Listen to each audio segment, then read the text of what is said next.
Dice, hay tres regiones para la humanidad. Una inferior, la de la expoliación, esto de robar, esclavizar, explotar, vivir de trabajo.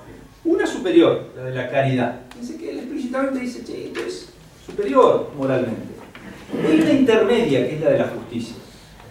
Los gobernantes no ejercen jamás más que una acción que tiene por sanción la fuerza. ¿Qué es el gobierno? La fuerza. Garrote, por más civilizado, traje, corbata, etc. Es el gobierno. Ahora bien, está permitido forzar a alguno a ser justo, no forzarle a ser caritativo. La ley, cuando quiere hacer por la fuerza lo que la moral hace cumplir por la persuasión, bien lejos de elevarse a la región de la caridad, que es la superior, cae bajo el dominio de la expoliación. El dominio propio de la ley y de los gobernantes es la justicia. Entonces,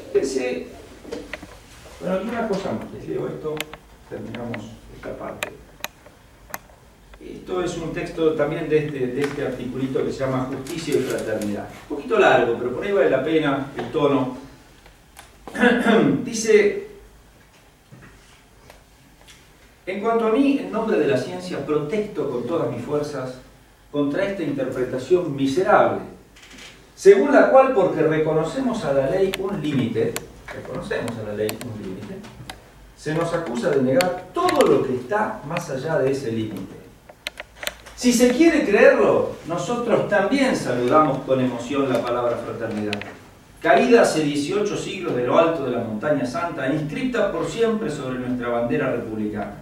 Nosotros también deseamos ver a los individuos, a las familias, a las naciones, asociarse, ayudarse mutuamente, socorrerse en el penoso viaje de la vida mortal.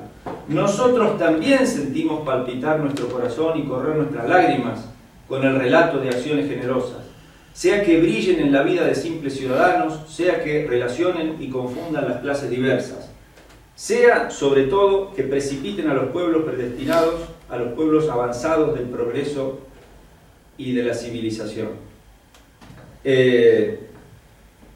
Bueno, y después dice, bueno, se nos reducirá a hablar de nosotros mismos, y bueno, dice, bueno, fenómeno, dice, si me quieren preguntar a mí, como diciendo, pero se dan cuenta de decir, che, a ver, y ese, ¿por qué escribe esto tantas veces? Esta es simplemente una cita.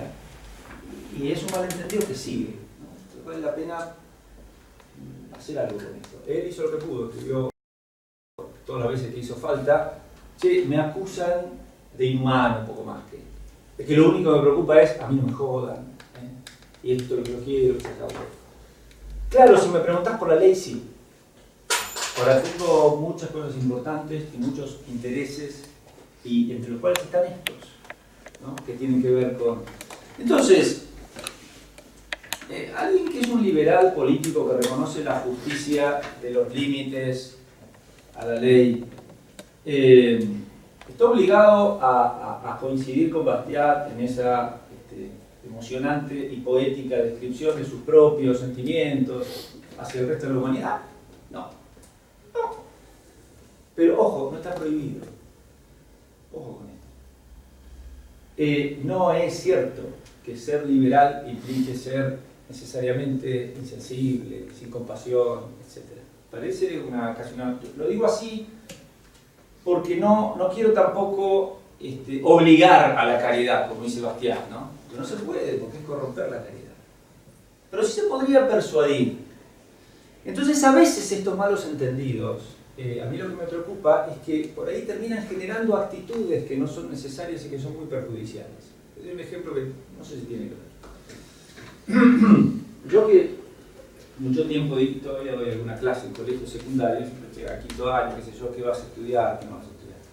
No es raro ver en determinados ambientes que chicos buenos, con buenos sentimientos, con preocupación, qué sé yo, estudian cosas del tipo trabajo social. ¿No?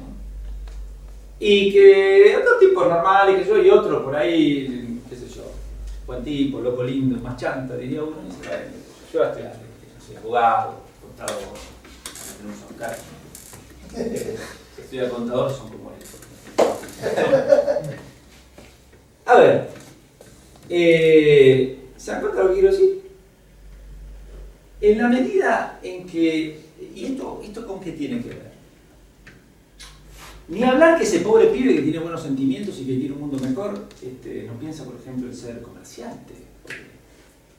El que piensa en ser comerciante, ¿quién es? Claro.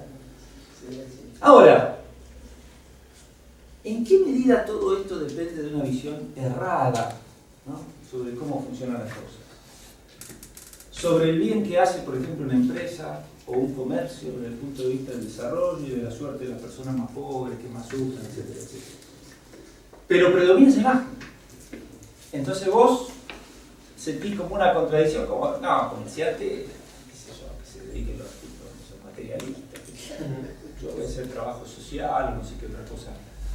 Entonces, no tengo nada con los que estudian trabajo social, pero se entiende lo que digo. Entonces, esta idea equivocada termina siendo como una especie de profecía autocumplida, ¿no? Porque gente con, ¿cómo diríamos?, con calidad moral variable, mayor o peor, hay en todas partes. Pero con esta visión social, en la medida que sea muy extendida, qué sé yo, la gente al menos con intención más honesta va a parar a esos lugares y qué sé yo, y por ahí los más, comillas, chantas van a parar a estos otros. No es un proyecto cultural ese, porque hay otros países donde no digo es absolutamente al revés, pero a ver, te digo, un papa que te dice, no lo critico, pero que te dice que el dinero se esté con el diablo, o sea, y hay Yo sí lo critico. bueno, pero digo, no, yo estoy de acuerdo en la iglesia, pero el tema de los calvinistas llegando a Estados Unidos, de la creación de una sociedad que no critica la producción de dinero, o sea, sí, pero voy a cómo a veces, y a qué lo traigo a esto del liberalismo, es decir, esto que Bastiat defiende y dice, che, nosotros también somos sensibles, para nosotros también la solidaridad es un valor, no somos tipos que nos importa nada el resto. Es muchas veces la imagen que seguimos dando. Digo, si alguien piensa así, está en todo su derecho. Derecho en el sentido la ley no lo puede obligar. Pero, a ver, por ahí no pensábamos así.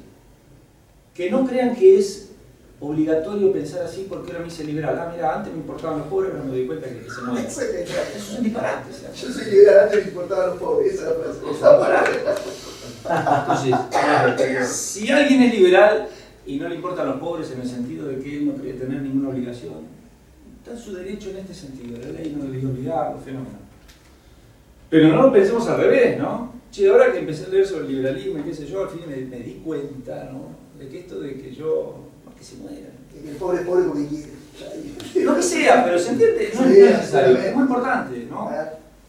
Es cierto que después el otro, cada uno ve lo que quiere ver, pero a veces es lo mismo que antes, ¿no? Es decir, che, ustedes son los liberales, los que defienden los bancos. Claro. Bueno, no, en toda nuestra conversación estamos por el free banking, contra la Reserva Federal, contra el Banco Central. Después parece que, por algún motivo, y el liberalismo, no sé, bueno, hay que rescatar los bancos, porque si no el mercado se cae todo. O esto, ¿no? El capitalismo. Ha sacado a la gente, sí, bueno, pero coincide con el desarrollo, que yo hagamos la curva del desarrollo del estado de bienestar, por ejemplo, entonces se parece. La curva de crecimiento del Estado durante el siglo XX debe ser así. Acompaña, digamos, la prosperidad del capitalismo global. ¿Qué hacemos con eso? Entonces, en fin, para cerrar esta primera parte sobre ética y justicia y los fundamentos, digamos, de una sociedad libre, yo, si les parece, bueno, después cortamos un ratito y yo, si les parece, lo dedicaría a conversar algunos temas particulares. Bueno, han hecho pocas preguntas. Tengo una, todavía es, sí. no me mates pero es sobre dos cosas que dijiste. Una sobre el lugar del principio de no agresión, Sí. en la ética libertaria, Sí. o la teoría de Rothbard. Sí. Pues es la piedra angular. No es la piedra angular. Dale. Digamos, es un principio que está derivado de dos axiomas anteriores, que son, o de tres quizás, no, dos axiomas y un principio, otro principio sería la idea de autopropiedad, el axioma de autopropiedad, que yo soy propietario absoluto de la integridad física de mi propio cuerpo, Sí. y después un axioma de apropiación originaria de recursos de recursos en estado Sí, común. la tierra de nadie. Claro, uno se vuelve propietario de un recurso por mezcla con el propio trabajo en ese recurso. Y si uno acepta esas dos cosas, bueno, uno tiene derecho a transferir recursos, ese sería un primer principio, el principio de transferencia, y después el principio de no agresión, lo que dice es que nadie puede hacer, si yo soy propietario absoluto de mi propio cuerpo, de lo que me apropio de mi trabajo y lo que fue transferido libremente por parte de otro, entonces nadie tiene derecho a hacer uso iniciatorio de la fuerza contra, digamos, la integridad física de esas propiedades, de mi cuerpo, de las propiedades que yo Perfecto. porque si no queda en el aire el principio de la agresión. No, ¿Está bien? está bien, vale mucho la aclaración. Sí, partíamos siempre del ser humano, su vida y sus cosas, ¿no es cierto? Esto es un poquito más, hilar un poquito más fino de decirle, bueno, autopropiedad, está bien, sí. Y ya está el café. Bueno, ¿y qué más? No, el otro, habías hablado del lugar del consecuencialismo en la ética de Rothbard, que parece que no es una ética consecuencialista, pero él da argumentos consecuencialistas para justificar esos principios, ¿no? Él da sí argumentos como los que diste cuando hablaste de Ayn Rand, que serían justificarlos por la positiva, digamos, decir, estos derechos, la autopropiedad, son derechos derivados de lo que el hombre necesita para desarrollarse plenamente. Yo creo que eso tiene un montón de problemas, pero tiene esa otra estrategia que es negativa, que es decir, bueno, ¿qué se sigue de negar? Sí. La autopropiedad, o ¿qué se sigue de negar la apropiación? Lo que se sigue es un mundo que no funciona. Claro, sería, no sé, él dice, bueno, eso, o todos somos propietarios de todo, entonces nadie puede hacer ningún movimiento hasta que alguien otro lo autorice, o alguien es propietario de los demás, digamos, un grupo, claro, una clase de gente es propietaria de los demás. Bueno, y eso es un mundo de esclavitud, y en fin, digamos. Sí. Es como que en el fondo esos principios son como una forma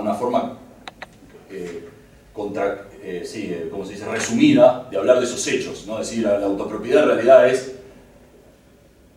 defender digamos, lo desagradable que le parecen esos hechos, la negación de ese estado de cosas. Claro, ¿no? como eso o es imposible o es un desastre, Sí. la alternativa, o sea, si estas son las dos alternativas y esto conduce o es imposible Sí. o produce un desastre, la alternativa es esta. Sí. Sí, a veces la línea ¿Cómo? entre lo Que lo útil... toma por descarte de la sola. Claro, sí, es una reducción al absurdo, sí, exacto. Yo lo veo a veces más claro cuando la discusión es sobre temas económicos, donde lo útil significa, un poco lo que decía Mises, si todos estamos de acuerdo con un objetivo, es decir, qué sé yo, la prosperidad, bueno, el mercado es útil, el socialismo no. Pero en otros puntos es medio difícil, ¿no? Y yo creo casi artificial separar lo útil en el sentido de lo que me sirve para mejorar de lo bueno, que en el fondo bueno es lo que es conforme a mi naturaleza y lo que me mejora y lo que me... Entonces ahí hay un tema que a veces, por eso queremos distinguir, y yo no sé, me parece que es a veces en algún punto imposible, ¿no es cierto? Es decir, bueno, y en el fondo me quedo un poco con Bastiat, que lo que está bien, lo que es justo y lo que es útil, en principio, después vemos, pero en principio no es que sean lo mismo, pero coinciden, no se contradicen. Bien, muy bien. Digo algo de la justicia social, estaba planteado por ahí, dos palabritos que sea, y de los Y derechos eso de algún momento dedicarle al tema que pensaba, el liberalismo y religión. Sí, por eso, esas dos cosas, pero después la pregunta. Bueno, a ver, la justicia social y los derechos sociales, etcétera, etcétera. Hay un famoso texto de Hayek, todo liberal se precia de haber leído, que se llama algo así como el espejismo de la justicia social, etc. Y la tesis central es que eso no es lo que se entiende por justicia social, dice Hayek, es lo que se llamaba justicia distributiva. Y en el mercado no tiene sentido hablar de tal cosa como distribución, como si hubiera alguien encargado de distribuir, etcétera, etcétera, según patrones de justicia. Tiene razón. Salvo que, a ver, ver, no es que sea un punto tan fundamental, pero a veces aclarar algunos términos para evitar malos entendidos. Es algo que la verdad, la justicia social, cuando surgió ese término en el siglo XIX, un par de autores, filósofos, teólogos, la verdad que no era la justicia distributiva, con lo bueno que era Hayek, la justicia social no era la justicia distributiva. La división clásica de la justicia reconocía tres formas, porque la justicia siempre tiene que ver con la relación hacia otros. Y entonces, una era la justicia conmutativa, justicia, digamos, contractual, o que regula las relaciones interpersonales, los derechos, lo que mutuamente debemos reconocernos. Entonces, no solamente tiene que ver con los contratos o los intercambios comerciales, sino que uno podría decir que un homicidio es algo contrario a la justicia conmutativa. Yo no tengo por qué apropiarme de la vida del otro, etc. La otra era la justicia que se llamaba legal, esto está en Aristóteles también, y se la llamó también general. Es la justicia que regula las relaciones de las personas hacia la comunidad. Esto supone que vivimos en, o sea, hay algo que debo a la comunidad. Se llamaba legal porque se supone que ¿qué es lo que uno debe hacer? Cumplir las leyes, ¿no? Y eso es lo justo. Contributivo también. Contributivo. Sí, podría ser, sí, más legal o general.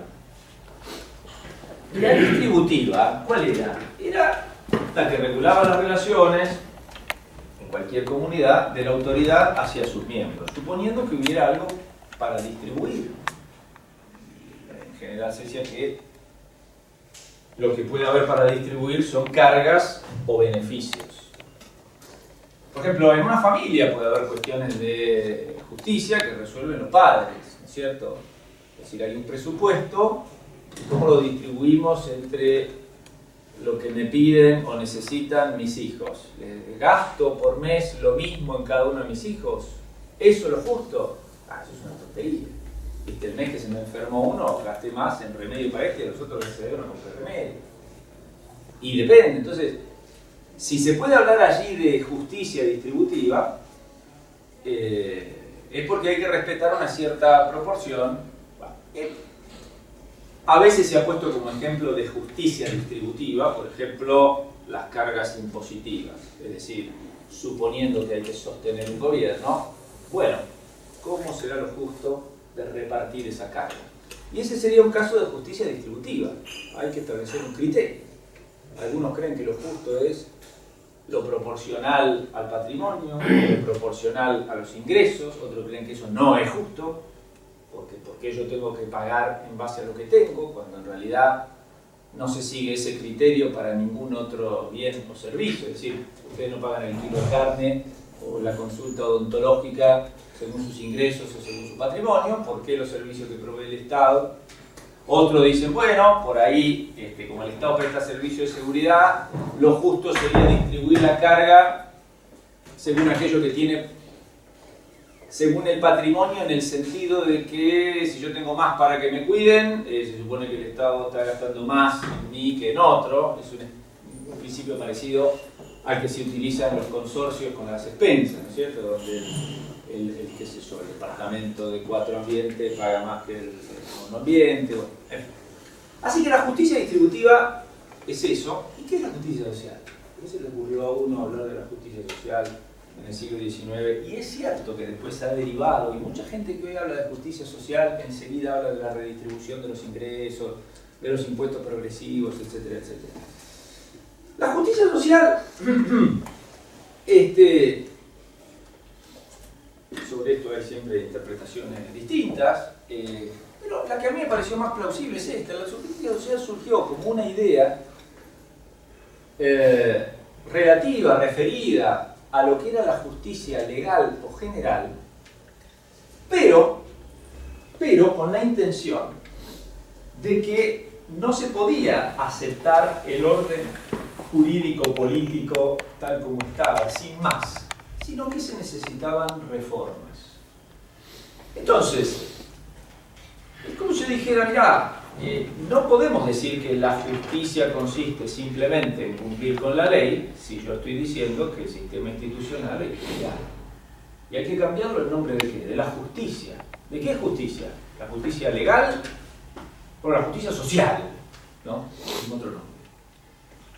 Es decir, en nombre de la justicia, si querés, de una justicia más fundamental, si queremos conectarlo con lo anterior, que respete los derechos de las personas, esto que decía Rayo, donde todos seamos iguales ante la ley, y no donde la ley establezca, consagre privilegios. Bien.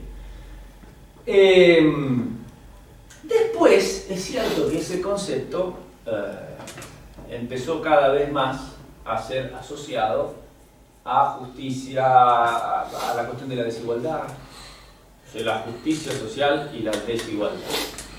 Y entonces, si el problema de la injusticia social es la desigualdad, la justicia social exige, digamos, redistribución de ingresos, intervención del Estado,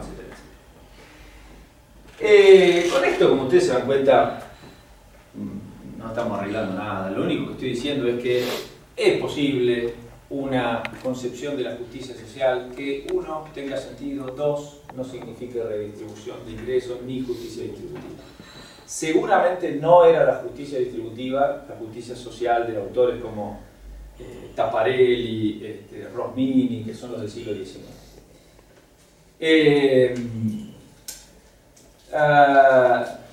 Ahora, hay también este hombre que mencioné antes, Ronheimer, en otro artículo que habla precisamente sobre este tema de la justicia social y Hayek, y qué sé yo, no siempre está de acuerdo con Hayek en toda su idea del mercado. Critica toda esta evolución del concepto de justicia social como justicia distributiva y alienta el intervencionismo estatal. Dice, no obstante, que se puede entender de esta manera, ¿no? Como una especie de justicia institucional. Es decir,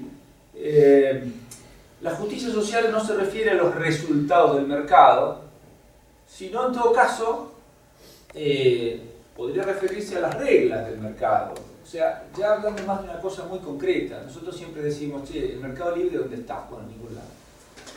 Entonces, yo hablo de injusticia social, no tanto por el resultado del mercado, o en todo caso por un resultado, pero que depende de condiciones que no son justas como condiciones.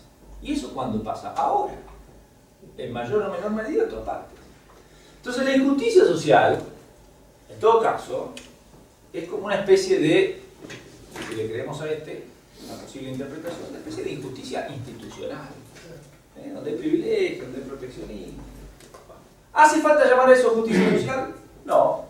Pero hay una manera de entender la justicia social que no sea justicia distributiva y que implique redistribución de ingresos. Sí, y además no es el sentido original de la justicia social la distribución o la redistribución de ingresos. Ahora, de la mano de eso, porque suena muy parecido, está el asunto de los derechos sociales. Bueno, esto un poco ya lo dijo Juan Ramón Rayo esta mañana, ¿no? Los llamados derechos sociales, desde el punto de vista de derechos que hemos establecido aquí con el autor que uno quiera de los que hemos nombrado, tiene muchos problemas, ¿no? El primero es que consisten en reclamos contra otros que van más allá de lo estrictamente justo, e implican violaciones de la libertad y de la propiedad. ¿Uno puede hablar del derecho al trabajo? Sí, en sentido liberal, claro. Quiere decir que no, la ley no me prohíba trabajar. Derecho a la vivienda, claro, que la ley no me prohíba vivir en una casa.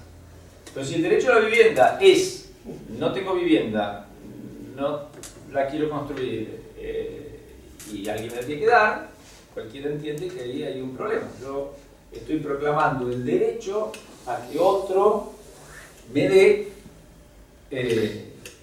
lo que no me corresponde. O por lo menos no queda claro por qué otro tendría que, en obligación de estricta justicia, ocuparse de mi vivienda.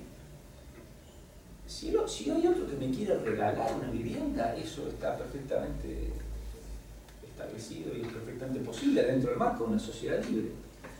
Ahora, cuando uno dice estas cosas y dice, che, los derechos sociales no son derechos y no son derechos, y normalmente implican injusticia si queremos hacer un juicio moral, y sí, implican injusticia. Un poco lo de Bastiat, siempre lo tengo presente. La conclusión que saca la gente es, bueno, mira, tengo que hablar de la ética del liberalismo, ¿no? Que consiste en que la gente que no tiene vivienda, no tiene laburo, está enferma y no tiene un banco, las arregle. Eso es todo lo que tienen para decir sobre el problema que tenemos en la Argentina.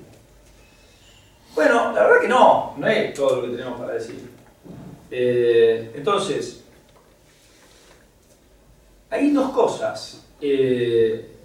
Cuando uno dice que los derechos sociales no son derechos, simplemente está diciendo eso, ¿no? Que los derechos sociales no son derechos. No estoy diciendo ni que no me importan los pobres, ni la gente que no tiene vivienda. Ahora, si después la pregunta es, che, pero ¿no te importa toda esta gente que vive tan mal? Y en caso que la respuesta fuera sí, entonces si la conversación siguiera, me dice, bueno, ¿y cómo hacemos? Bueno, ¿cómo hacemos?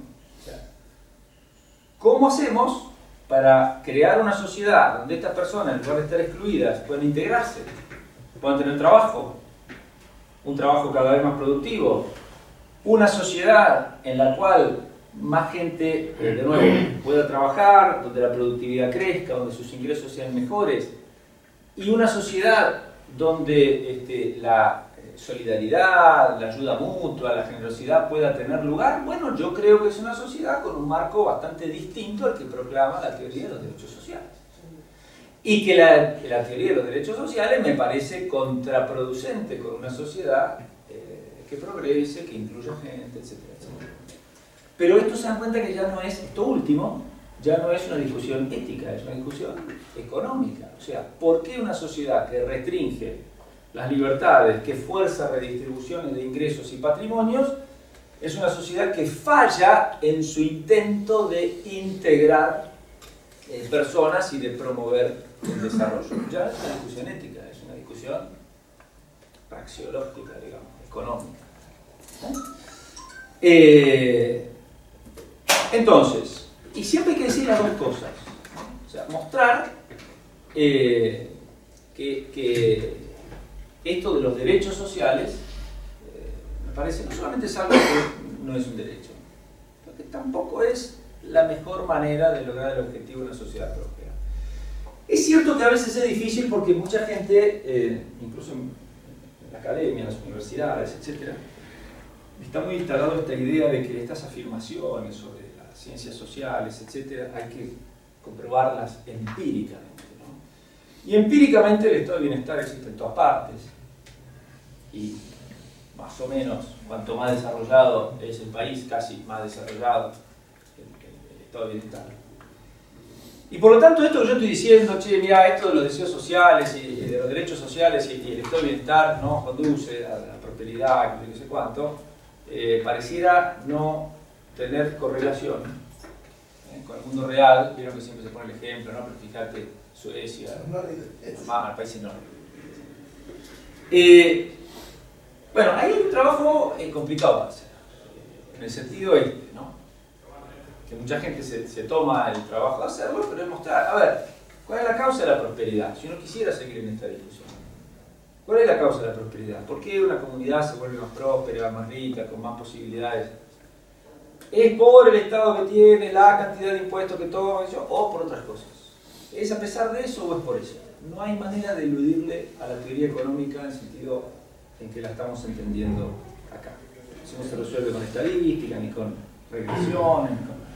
La regresión le puede dar cualquier cosa en ese sentido, ¿no? Es decir, seguramente en los países más desarrollados hay, qué sé yo, no sé, se me ocurre tal vez más peluquería por habitante, pero a nadie se le ocurre que la clave del desarrollo son fundar peluquerías por todas partes. Cualquiera entiende que si es así, por el dato es al revés, no tengo ni idea. Cualquiera entiende que si es así, es justamente al revés, porque la gente empieza a tener, en fin, está un poquito más holgada con respecto a cosas apremiantes, empieza a dedicar un poquito más a las cuestiones estéticas, ¿no? Y a demandar servicios que no son comer. Y lo mismo, ¿no? Uno puede decir, bueno, claro, no hay forma, la productividad y la riqueza la produce la gente que trabaja, si la dejan.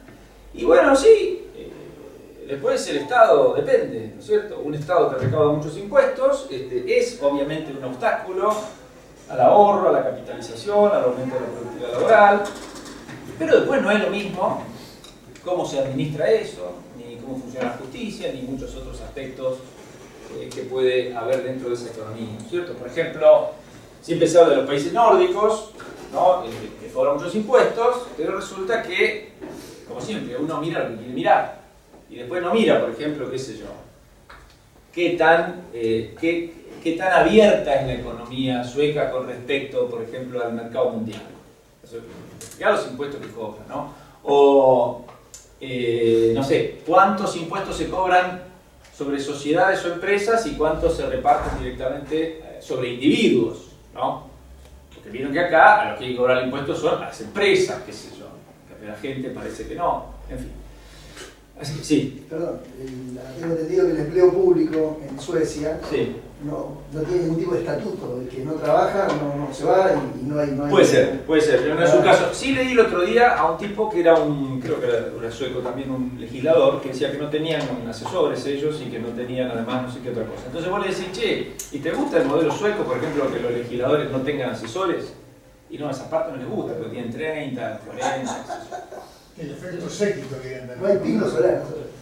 Entonces, volviendo, justicia social y derechos sociales. Bueno, por supuesto, en la medida que lo entendamos justicia como distribución y en una economía de mercado, eso no tiene nada de justo. Pero además, hay un argumento, creo que está detrás de percibir como injusticia. Fíjense, ¿no? Yo terminaría un poquito con esto y después hablar algo de liberalismo y religión. Uno ve que alguien crece su patrimonio, tiene empresas que le va muy bien, etc. Si en el fondo yo pienso que esa es la otra cara de los que la están pasando muy mal. Y la verdad que si esa es la otra, o sea, y hay mucha gente que abiertamente lo dice, ¿no? Es decir, a vos te va muy bien, porque a muchos los demás. Entonces, si fuera así, uno podría decir, che, sería justo que le saquemos a este, que le va muy bien porque a esto les va mal, y le demos un poco a este. Uno podría, qué sé yo, redoblarle la apuesta y decirle una cosa. Dos cosas. Primero, justificame que a este le va muy bien porque a este le va muy mal. Y segundo, ¿no te parece mejor que entonces pensemos cuáles son los mecanismos concretos por los cuales, según vos, este se enriquece a expensas de este otro? Porque la paradoja de querer arreglar eso con impuestos es que en todo caso dejan intacto el sistema que supuestamente está tan mal, ¿no? Y nosotros también estamos a favor de reformar mucho de ese sistema, pero no de empacharlo con impuestos, ¿no? Entonces, si como decía Bastiat, alguien se está enriqueciendo con el proteccionismo, porque hizo lobby, que sé yo qué sé cuánto, y eso se soluciona cobrando el impuesto. La verdad que no. Sacar el privilegio y que después gane lo que tenga que ganar. Y lo interesante de entender, como decía Bastiat, esta moral para ilustrar al pueblo, es que el que le va bien en buena ley, que es medio difícil porque está todo tan manipulado, regulado, controlado, es alguien que ha prestado un servicio. Entonces yo, más allá de decir, pucha, me hubiera gustado estar en el lugar del tipo, que va a hacer, se puede hacer, también tengo que pensar, che, este prestó un servicio. De verdad no lo robó. De verdad no es la causa de que otro esté mal. Al contrario, es la causa de que otro esté un poquito mejor. En lo que sea, no estoy pensando en grandes cosas. Le fue bien con la heladería. ¿Qué quiere decir? ¿Qué sé yo? Mucha gente comió helado, estuvo contenta comiendo helado gracias a este tipo que abrió después otra sucursal. Se ve que son ricos. Se ve que... En fin, entonces, ese hombre que ahora es millonario y antes era un empleado y un día decidió, no voy a poner heladería, voy a dejar la fábrica, y estoy contando una historia de un señor de donde yo vivía que hace poco falleció. Sí, está jugando un partido de fútbol. Sí. A ver, se dan cuenta que no solamente, como a veces decimos, no le hizo mal a nadie, no, le hizo bien a mucha gente, claro, no bien, como diría Bastiat, qué sublime, ¿qué hizo este tipo con la sociedad? Helados. Bueno, eso es algo tan importante, mira, no sé, hay hay mucha gente comprando helado. Vos vas a decirle a los demás lo que tienen que hacer con el fruto de su trabajo.